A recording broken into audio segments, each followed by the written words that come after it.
Entonces, por eso es muy importante reconocer ese segundo rostro importante de nuestra megadiversidad cultural de nuestro país.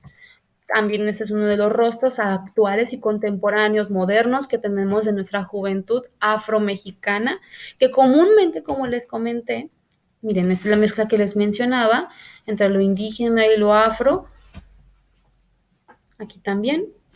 Y estos grupos comúnmente se encuentran en los estados de Oaxaca, Guerrero, Veracruz, Coahuila, según el Instituto Nacional de Estadística y Geografía de INEGI.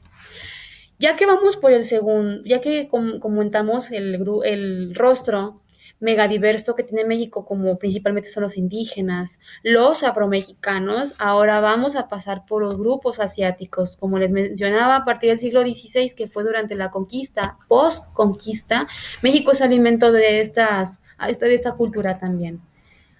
Y fueron a partir de los esclavos, lamentablemente traídos forzosamente de las islas Filipinas y otros tantos que fueron migrando por cuenta propia de parte de los japoneses, chinos y coreanos.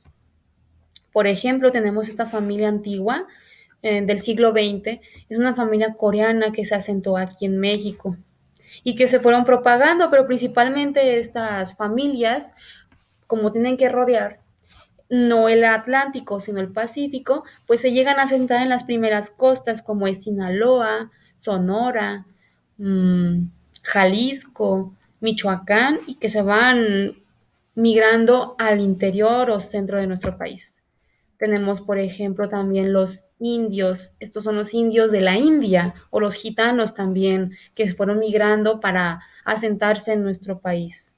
Y ellos principalmente ejercieron su trabajo como ferrocarrileros, ya pasando el siglo XIX, siglo XVIII, siglo XIX, con la evolución y la revolución industrial del uso de locomotoras y ferrocarriles, entre otras máquinas de vapor. Resulta que en la época virreinal, México no solo se alimentó de indígenas, no solo se alimentó de afromexicanos, no solo se alimentó de asiáticos, también de musulmanes. Las personas que están viendo en esta fotografía son judíos. En España, durante el siglo XVI, es decir, post-colonización, se expulsaron grupos judíos e intentaron impedir la entrada a Nueva España, es decir, en México, así que fingieron tener costumbres cristianas.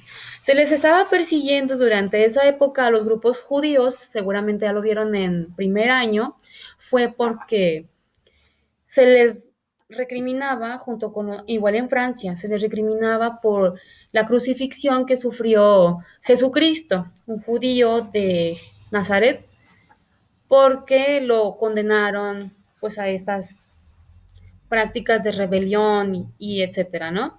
Entonces, en la época virreinal, estos grupos judíos fueron perseguidos en Francia y España, entonces unos cuantos lograron huir a México.